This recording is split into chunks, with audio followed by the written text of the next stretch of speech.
So in this class, we looked at several uses behind tariffs. And in this video, we're going to look at who pays for the tariff. Let's take a look.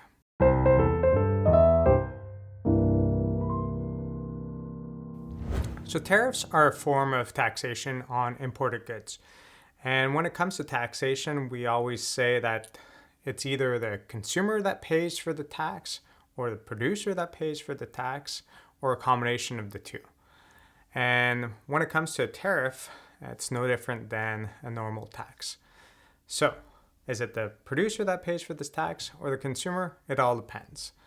So if you think about it from an intuitive approach, think about it as if you are the seller of a good and you see this product that you're importing is now more costly to import and you're going to resell it. So whether it's a car that you import, whether it's a computer, an iPhone, whatever it may be.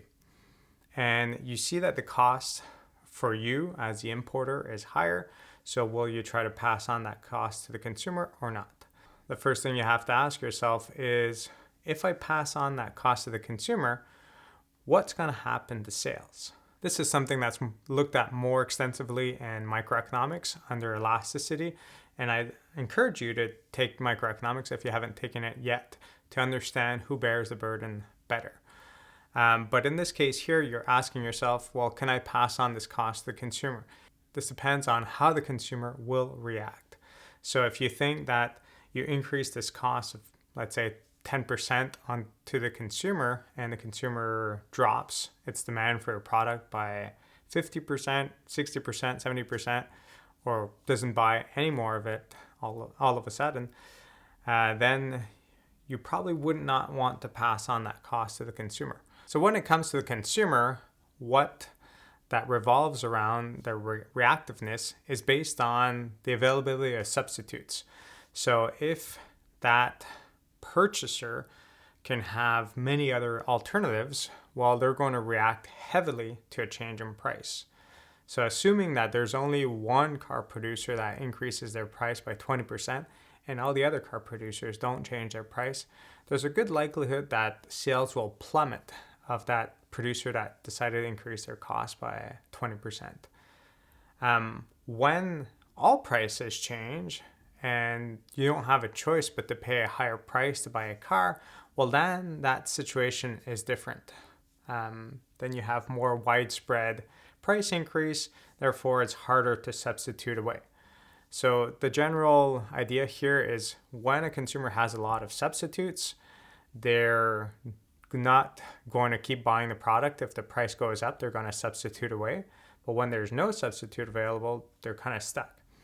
So in this situation where we have tariffs imposed, prices go up for the producer, well then if they can pass on that cost to the consumer or not depends on how many of these producers will pass on this cost.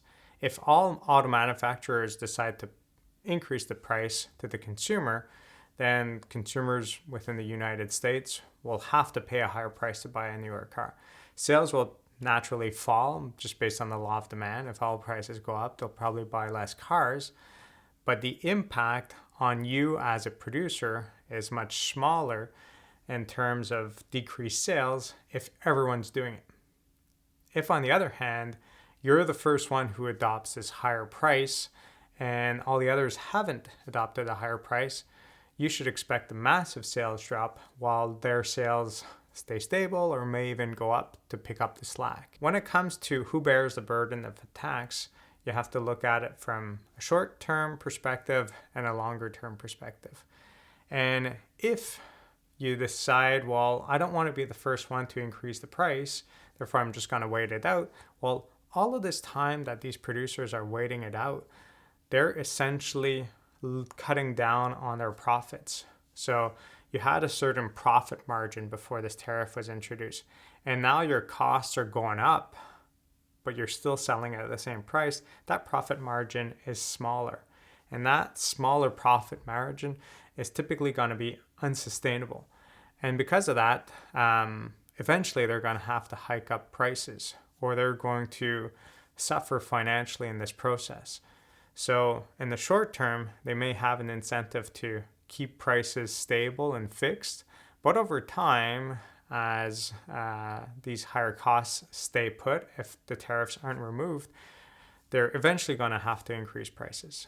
And so this is what we're seeing in this situation where tariffs are introduced and then prices aren't necessarily going up right away, but it's not that they're not going to go up. It's this kind of strategic technique of making sure that you're not the only one increasing prices. Otherwise, it might hurt you more than taking that hit of taking all of the burden of the tax and not passing on any onto the consumer. So some decisions have to be made here.